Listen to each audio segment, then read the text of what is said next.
सबको नमस्कार। आज हम जानेंगे कि आज संसार में बहुत कुछ हो रहा है। आज लड़ाइयों झगड़ों की, क्योंकि परमेश्वर का वचन भी कहता है, बाइबल में कहते हैं, वचन कहता है कि जब तुम लड़ाइयाँ और झगड़ों की, महामारी की चर्चा सुनो तो तुम्हें डरने की जरूरत नहीं, घबराने की जरूरत नहीं है, दुआ करने की जरूरत है, प्रार्थना करने की जरूरत है। और क्योंकि अंत नहीं होगा, परमेश्वर का वचन कहता है। लेकिन आज हम संसार में देखते हैं, दो देशों, हमारे देश की अगर लड़ाई चल रही है, दो देश आपस में लड़ रहे हैं, तो काफी हमारे सेवक लोग कहते हैं कि राशन की कमी हो जाएगी, फ्रूट की कमी हो जाएगी, और काफी लोग कहते हैं कि 2-4 महीने का राशन इकट्ठा कर लो। ये परमेश्वर के वचन की तरफ थोड़ा है, क्योंकि हमारा परमेश्वर अकाल के दिनों भी हमारी व्यवस्था करने की सामर्थ्य रखता है। वो बड़े बड़े चिन्ह चमत्कार करता है। तो ऐसी अफवाहें ना फैलाएं। अगर आप परमेश्वर का वचन लोगों को बताएं, तो धीरज की बात करने की बात करें, तसल्ली देने की बात करें, क्योंकि परमेश्वर का जो वचन है ना, वो अनमोल है। ऐसी अफवाह ना फैलाएं कि वे राशन की कमी हो जाएगी, और बहुत को खराब मत करें, और ना तो कि 3-4 महीने का राशन इकट्ठा कर लो। ये सेवकों लोगों की बातें थोड़ो हैं, ये तो संसार लोगों की बातें हैं।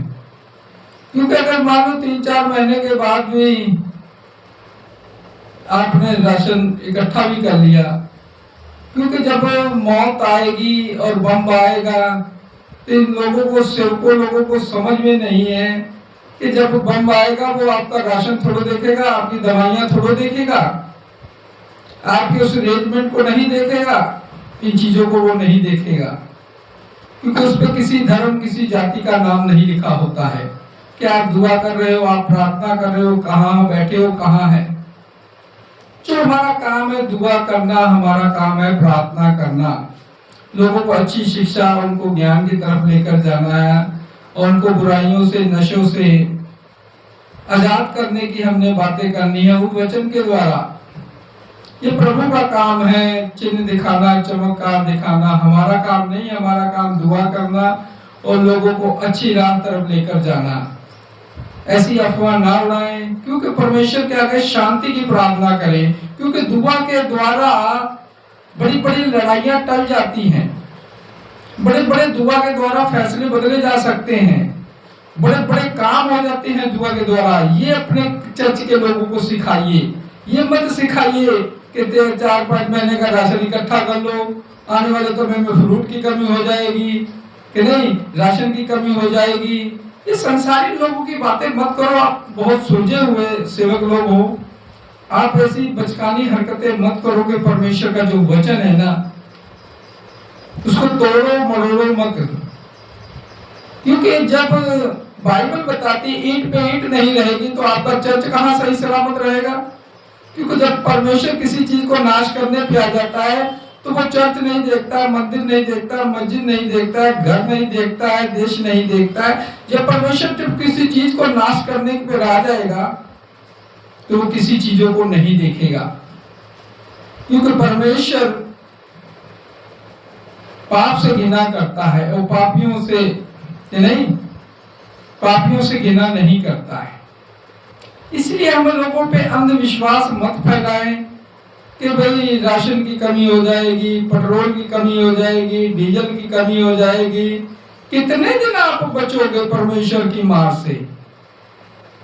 क्योंकि जब परमेश्वर 7 कोठरियों के अंदर आपके गुनाह अपराधों को देख रहा है, तो वो ये भी देखता है कि आपके जीवन को, मेरी दास को, मेरे मानने वाले लोगों के लिए वो अकाल के दिनों में खाने के लिए बंदोबस्त कर सकता है।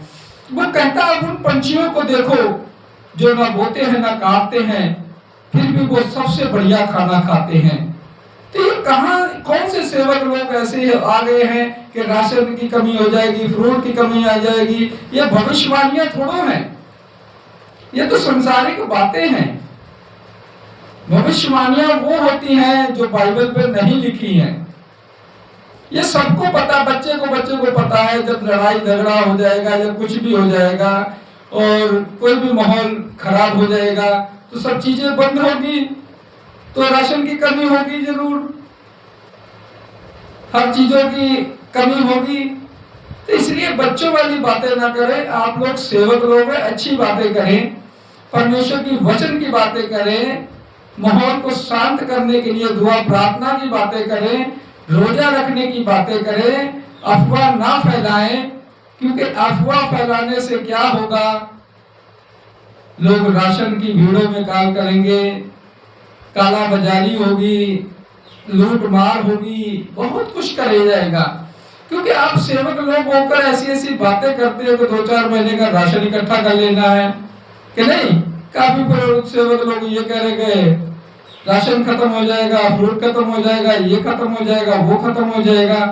क्योंकि यीशु मसीह का बाइबल क्या बताती कि अंत के समय में वचन लुप्त होने की कगार पे हो जाएगा, वचन की कमी हो जाएगी, और आप लोग राशन की कमी कर रहे। कौन से सेवक आप लोग हो, कौन सी बाइबल आप लोग पढ़ते हो?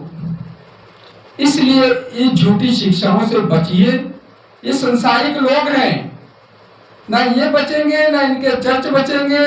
क्योंकि जब परमेश्वर की मार पढ़ने पे आ जाती है ना, तो वो धर्म जाति कुछ भी नहीं देखता है, ना मर्दी चर्च ना कुछ भी नहीं देखता है, वो सिर्फ अपना न्याय करता है।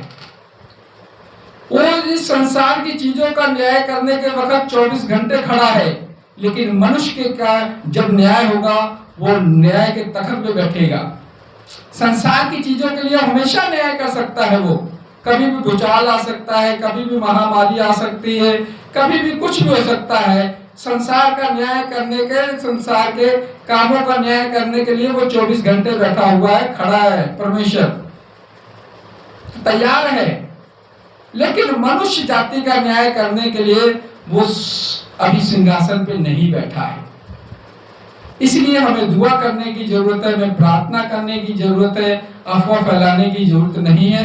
परमेश्वर इन चीजों को शांत करेगा। परमेश्वर हमारा महान है, वो सर्वशक्तिमान परमेश्वर है।